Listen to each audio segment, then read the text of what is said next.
Welcome to the Learning Pines YouTube. We hope this video helps. You start by enabling VoiceOver immediately. Press Command plus F5 or Open System Settings Accessibility VoiceOver and toggle it on. Do this now so you can interact while learning. Make sure your keyboard layout and audio input are correct. VoiceOver uses those to interpret commands and speak clearly. Once done, run the VoiceOver quick Start tour to practice core gestures and the rotor. That builds muscle memory and prevents confusion when you move to detailed controls.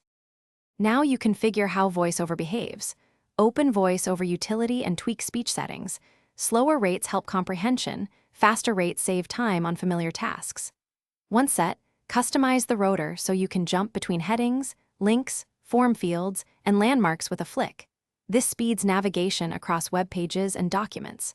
Also map or remap commands and VoiceOver gestures in commanders for actions you use most. Make sure to test each change right away so adjustments feel intuitive. Finish by practicing in context.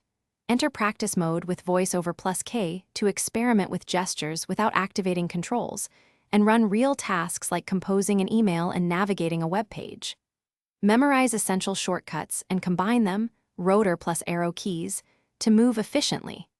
If VoiceOver becomes silent or behaves oddly, restart VoiceOver, verify your selected audio device and microphone in Sound Preferences, and if needed, reset settings in VoiceOver Utility.